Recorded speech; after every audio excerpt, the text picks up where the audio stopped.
Hi, my name is Joel. In this episode of Unplugged, I talk to Dominik Eulberg. Dominic is one of my favorite DJs and producers in the electronic music scene. As a DJ, Dominic has been playing all over the world in the last 15 years. There is something very special about Dominic. He is not only an electronic wizard, he is also a part-time forester. All his music is nature-inspired. To me, Dominic is an amazing example of living your purpose. This is why I visited Dominic in the beautiful region of Westerwald Germany, where I got to see his house and studio. We went birdwatching and talked about many things, including his music, nature, existence, the thing he is trying to achieve, and of course his life as a DJ.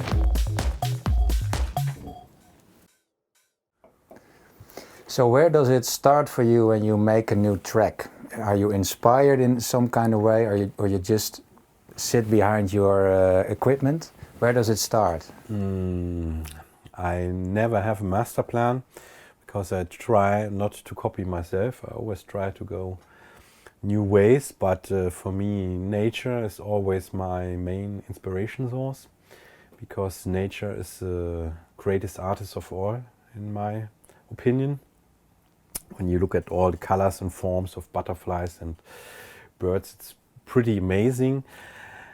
And also it's all about the vibes and about vibrations, and which I feel in the nature. And what is music? Music is oscillating, it's vibration. And nature, it's also only vibrations, because we know today there's no materia. Like when you take a closer look at the molecular, you see it consists out of atoms. And when you took a closer look at the atoms, like you have a proton and neutron, it's like a walnut in the middle of a football stadium, and around there's an electron. It's like a sand corn, so it's 99% nothing. But then we took at the walnut and say, now we have materia, and it's like you open a room and there's also nothing inside, and it's only small quarks, and we say, now this is materia. But also the quarks is not materia. We know today it's only superstrings, and like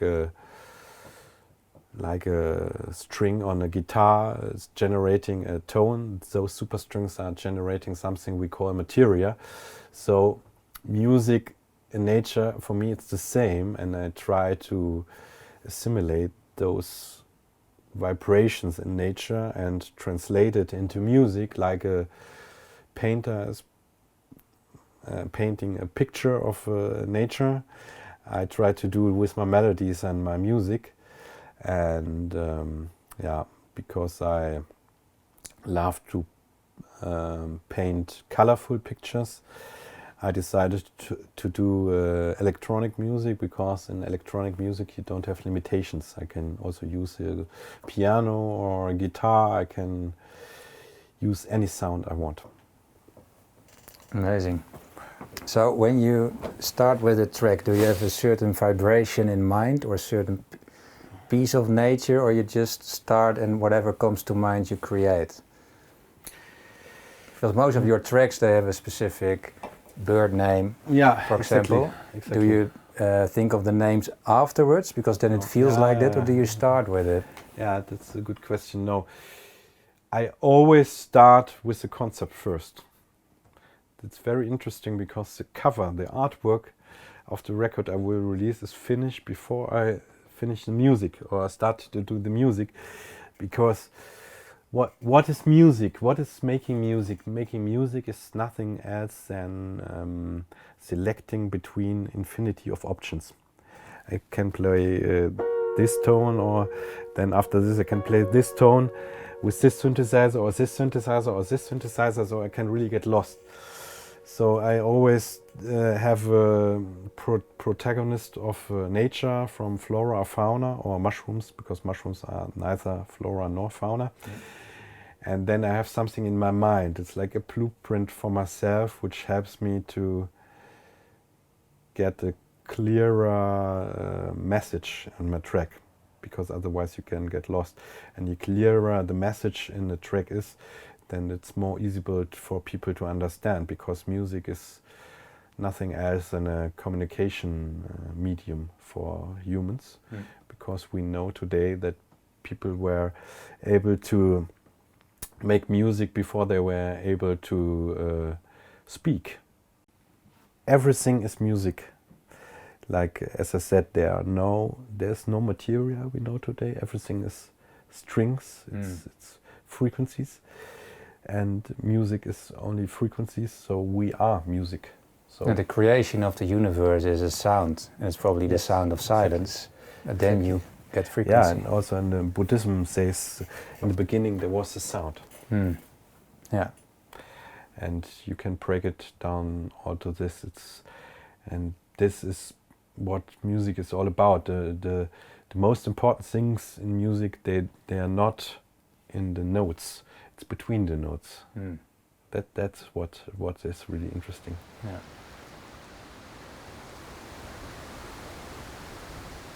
Because as I told you, I don't need much. I only need a telescope or binoculars, and I'm happy.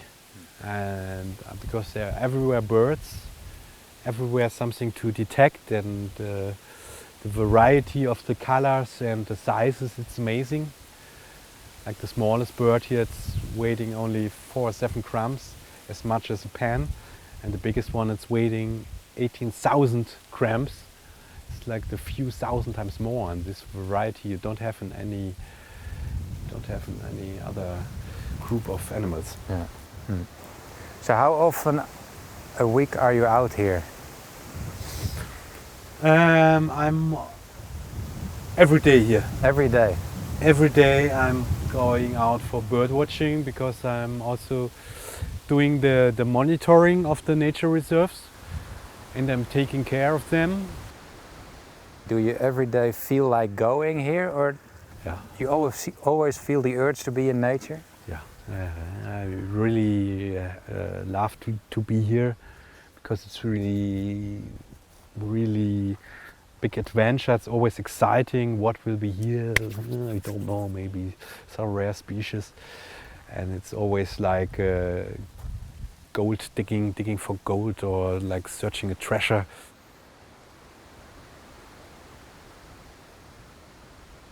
And I always say there are 3 states of birdwatching. You are ornithologist, you are ornithomanic, and you are ornithopathic. And what is the difference? Ornithologist is when you are interested into it. When ornithomanic is when you are crazy about it. And ornithopathic when you are sick about it. And you are? I'm ornithomanic.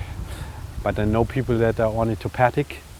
Then the difference is, sometimes I had times where I was on the way to getting ornithopathic, where I getting to be sick because I had to go out every day. But then you are not doing the decision anymore. The ornithology is doing the decision, exactly. and this is a kind of illness. It's become like a pattern, and you. Yeah, exactly. This kind of illness. So.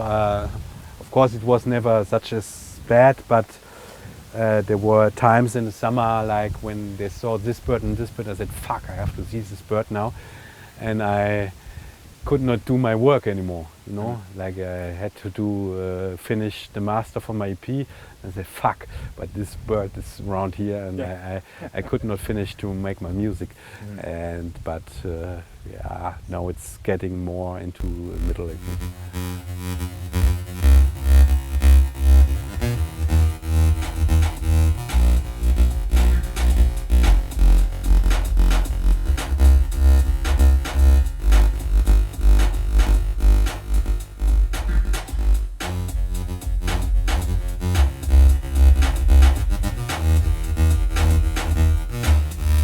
So all the music I'm doing with a very intrinsic impetus.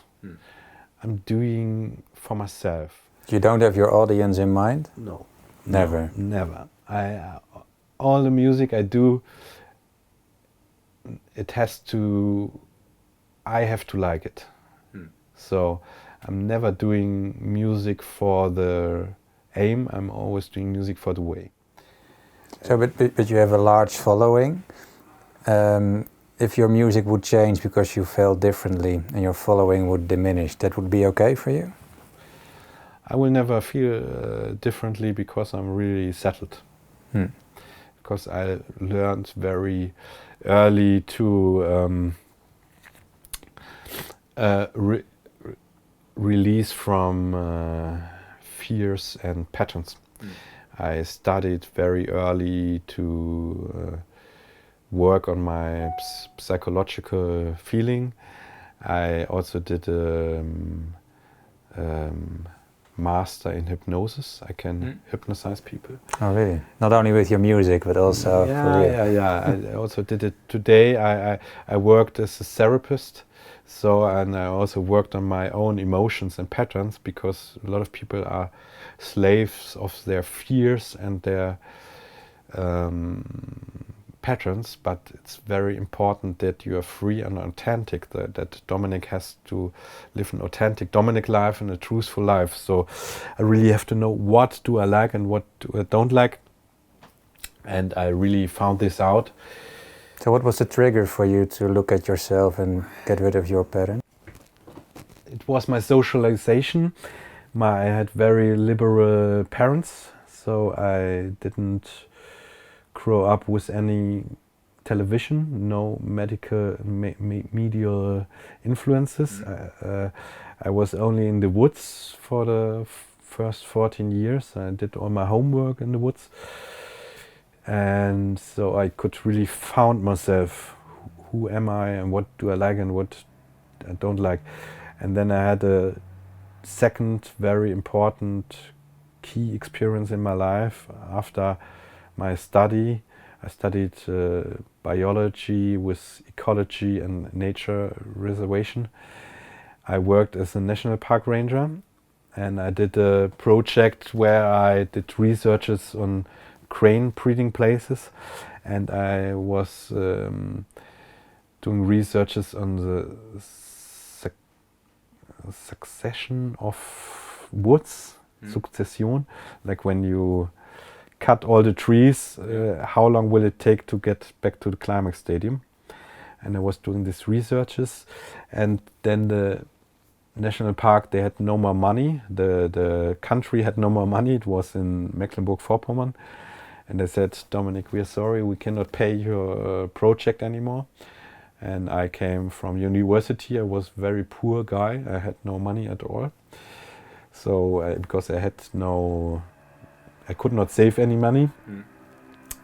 And I said, but I cannot stop this project because I had really connection to the cranes, because they were very social birds.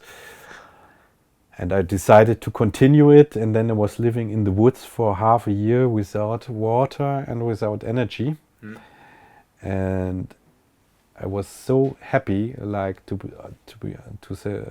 be honest, I never was so happy than in this time. I was part of the nature, like I was feeling the animals were losing the fear of mine. I was washing in the river, and the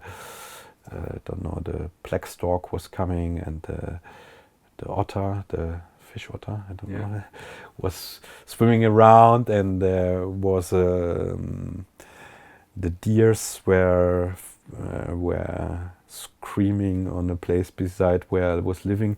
And after some months, they were not reacting on me like a human, so they thought I was a pig or something like this. So they were just walking around me, and I had so many great feelings and emotions, and I was really feeling like a piece of Mother Earth and of nature, and I was so happy. And then I promised to myself I will never ever do anything out of money, because that's a problem a lot of people make. It's a mistake they tapping in, like they think they need money to be happy, because you're only happy when you have a good car, when you have a good massage, when you have a 5-star hotel. but then you have a shitty life. You're working, you're on a hamster in the wheel and you're not happy. But this is the main time you are doing. So I only wanted to do things I really love for myself. And if nobody likes what I do, okay, I'm living in the wood and I only need classes and a window with birds in front of it and I'm happy. So I really knew this, and this really gave me the strength and the power to do what I really love. And so I started to do music at this time, and music only the way I liked. I was following any genres, if it's hip or not. And I was naming the tracks with German, because German is my mother language, and of course I know a lot of people don't understand my titles, but it's me, so I don't want to screw myself there. And I was naming them after animals I liked, like about the red-bellied toad or any birds. And people in the beginning said, "You're crazy, you can name a techno record like this, nobody will buy it." Then I said, okay, then nobody will buy it, but it makes me happy, that's the main thing. And yeah, but the interesting thing is when humans are all group animals, and when there's one animal in the group which says, "I know where the water is or where the food is," they find it very attractive. And when you're strong and when you're tough and you're brave and you go own ways, other people find it very attractive, and they say, "Wow, this guy is doing his very own stuff." And then the success is coming by itself. So it's very easy. Just trust yourself and be brave and do your own stuff, and then you will be successful. But when you think, "I want to be successful," and you do things out of the success, you will never be successful. It's the other way around, yeah. I totally agree with you.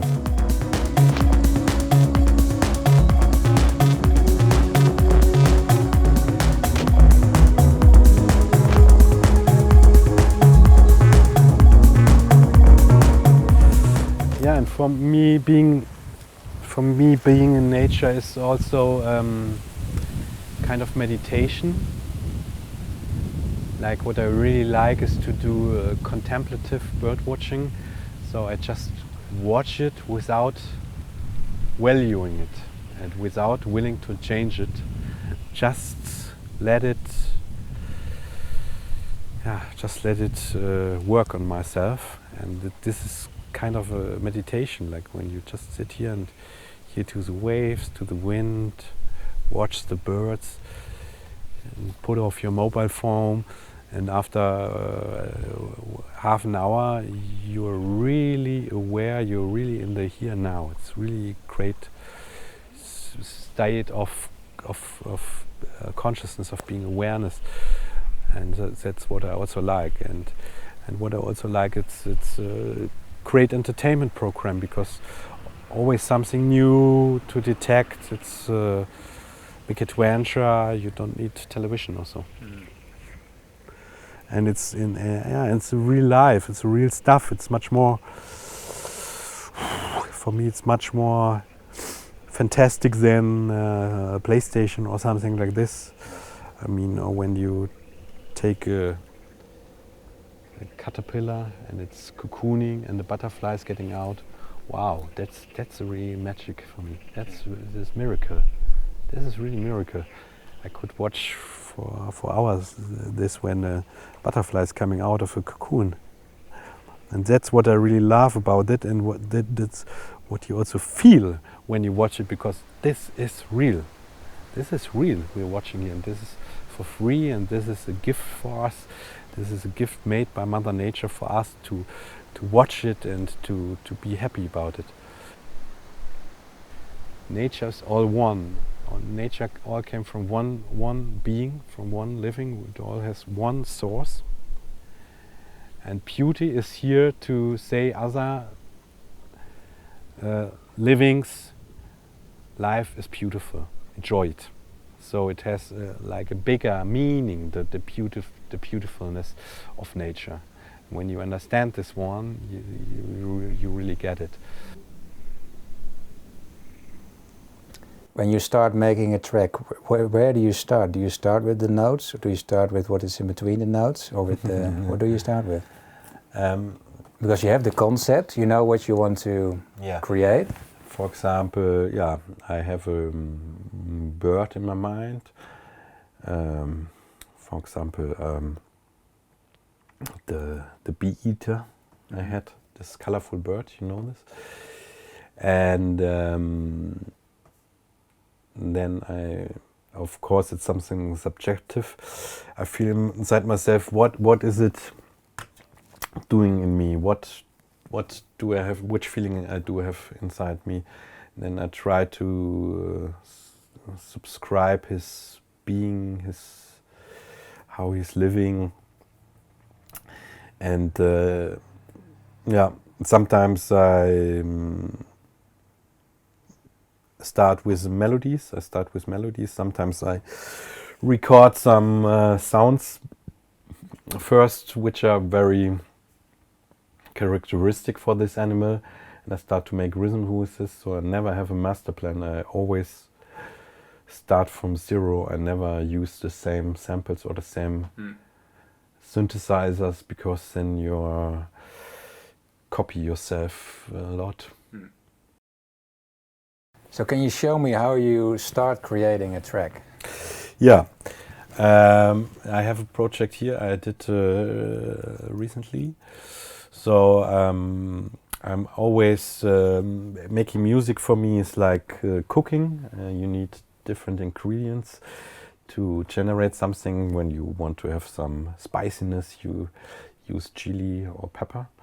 So I always use 3 ingredients. It's I use analog synthesizers. I can show it to you later which analog synthesizers I use. It's for warmness. I use digital synthesizers. They are much more cold, but it's good for bright pads, for example. And I always use acoustic sounds I record in the nature, because this is giving you a third dimension. And I'm programming my melodies here in the computer. I'm working with a DAW called Cubase. I'm using it since 25 years now, so I'm really into it, and I'm also co-evolving it with them. Like, I always thinking about what could be better, what can we improve, and then I go and visit Steinberg in Hamburg and tell them why don't do that, and like that. So I'm really good friends of them. So and that's a good place to be if you want to have it your way. Yeah, exactly. So this is how I'm programming my melodies.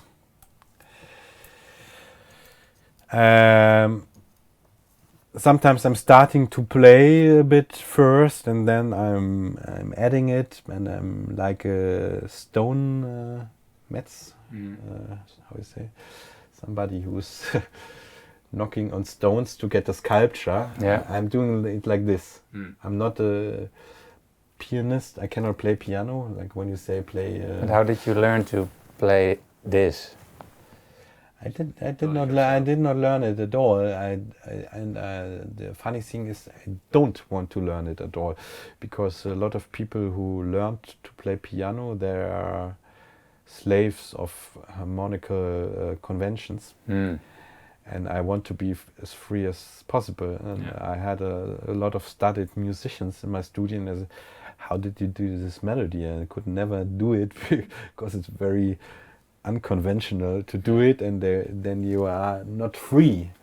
So I don't want to learn it. I cannot read even notes. Like when you see play an A, I have to look where's the A. When I do the melody, then I start to think about which kind of genre I'm doing, because I don't want to limitate myself into any genre. Like sometimes I want to do techno, sometimes I want to do ambient, but I don't care about any genres.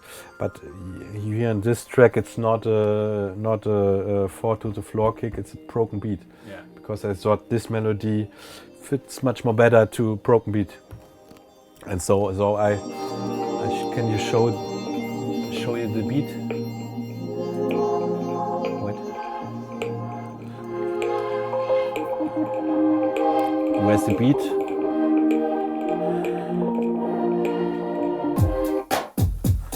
Yeah.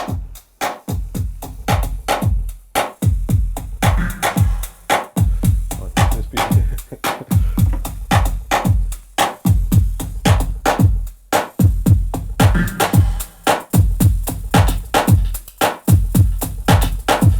Always working differently.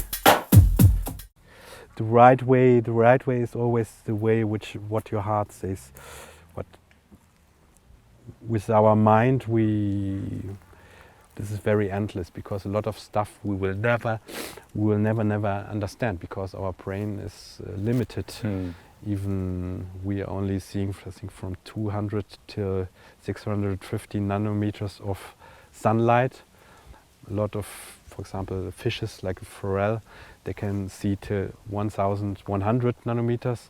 So they are seeing different colors, and I ask you, think about this color, imagine this color. And can you do it? No, you can't. Yeah, because your brain is limited. You can only think and imagine things you already, with your senses, detected with your senses, which you saw or smelled or heard. So there's a very big limitation, and a lot of stuff we will never understand. What was before the Big Bang? We don't know. What is out of the universe, and so on. A lot of things we can't solve with our mind. So it makes no sense to think about a lot of things, and you really have to stop thinking. It's a one-way road. You have to stop thinking. You have to do a lot of thinking to get a big horizon to understand anything, but then you have to switch it off, because then when you're feeling and your wants with life, with the flow of life, there's a intrinsic flow of life called Pantarei. You heard about this? Yeah. And the more you're hearing on that, the better you are. You don't have to put so much effort into things. Just to a little touch in the right way, and then go with the flow. That's the best way. So be brave to be what you really love, and everybody knows it. Like when you are really, that is what is meditation. Meditation is for. I'm meditating a lot. Meditating is not to get calm or get the blood pressure down or to get another state of consciousness. No, it's therefore that you awake, because in the meditation you really feel who you are, because you're in a transcendent room, far away from any influences, and you really feel in this motion who you are and what you want, and you should follow this. And when you follow this, you will have the best effort on all the others around you. I always try to be authentic as I am. A lot of people say Eulberg, he's crazy with his bird watching. Some people here say he's crazy every day watching birds. What's wrong with him? But it's okay. But be as you are. And you say, okay, yeah, you think I'm crazy. Oh, no problem. Then nothing can happen to you. Yeah. And also with the music I'm doing, I always try to do what I really like, because no matter what you do, if you're doing it for yourself or you're doing so much effort inside it that everybody will like it, there will be always three parts of people. One part, they like what you do, one part they don't like what you do, and one part they give a shit what you do. So no matter if you do it for yourself or you're doing it for to be very popular, there will be always those three parts. Yeah. So it's kind of stupid to do something what's not really you, to screw yourself. So I always try to be authentic and as I am. So do you see it as one of your personal goals to create more awareness for the importance of nature? Because, for example, on your Instagram you put a lot of posts that are pictures of nature, and you reach a lot of people because you have a large following because of your being a DJ. But do you see it as one of your personal goals to create awareness? Of course, it was always my main aim to create awareness, my main impetus. This is why I studied ecology and nature reserve, and making music, it just happened. I released my first real records in 2003, and they got really successful. I won some awards like Best Producer and German Dance Award. And then a lot of people wanted me to start to DJ or to make music, because till this date I only was playing in small clubs or illegal raves or in cafe for 50 euros. And I said, why not? It's I mean, it was kind of lucrative and very easy, and it was a chance to see the world, to see Japan and South America. And I thought, okay, I'm doing it, but I only do it for 1 year or maybe 2 years. This was my aim. Just to experience it. Just to make an experience. But then, I mean, now it was 15 years ago, but now I'm still DJing because then I found out, it's perfect. It's a perfect instrument to make awareness for a lot of people, because with my music I have a lot of people I reach. Like when I would work in a national park, I would reach only 20 people a day maybe. And when I do a project like the Bird Quartet I just did, I reach in one day 100,000 people or 200,000 people. And I could generate much more awareness. And this is something I want to do more and more. This is why I write a book at the moment about nature. And I'm also doing a cinema movie with Jan Haft. He's one of the most famous German nature filmers. And I'm also doing for NABU, it's a German nature organization. I'm doing kind of a television show where I explain always a bird song. I play in a phenomenon which is outside nature at the moment, and I'm always explaining something etymologically. So why animal is called like it's called. So it's very interesting. You learn a lot about this. Yeah, and I'm also an ambassador for bats. And what I really do, and what I really did when I'm playing on festivals or doing club shows, I'm doing guided bat tours. I have bat detectors with me, and I explain people about the secret and hidden life of the bats, because they're everywhere, but people are not aware of them at all, because you can't see them and you can't hear them. You only hear them with the special bat detectors. They have different frequencies where they do their calls. Yeah, you see this? Yeah. Is this live? It's live. Yeah. Dominic, is this live? Yeah, this is what I also do a lot, and I'm also doing a bird song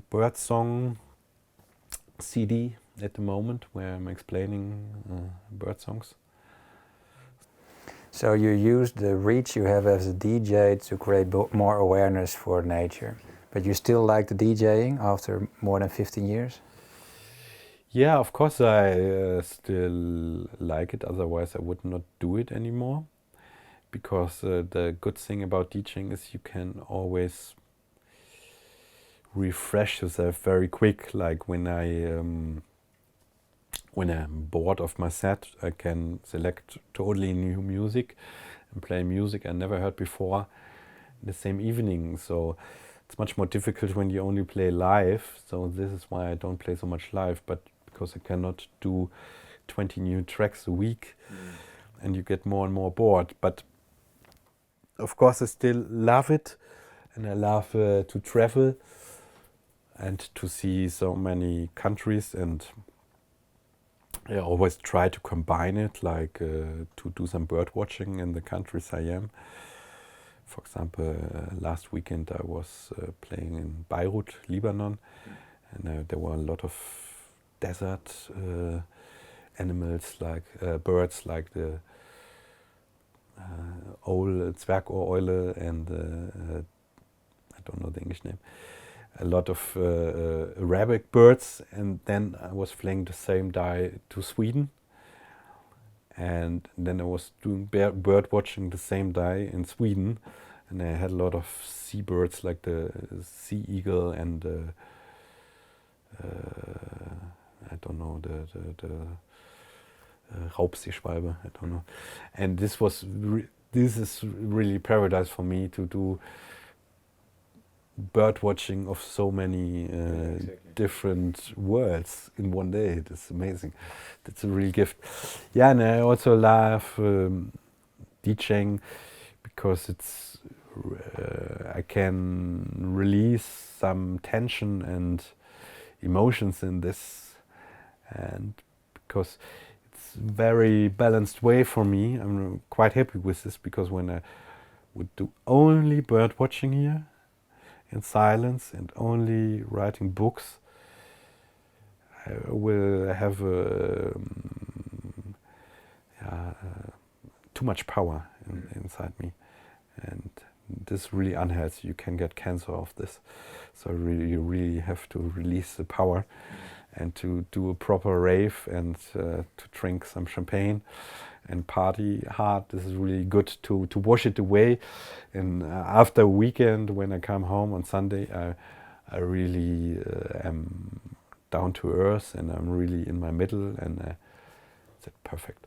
And then I love to go out in the nature on Monday and Tuesday, and then on Thursday I'm getting nervous again because I need some proper techno then. Yeah. Amazing.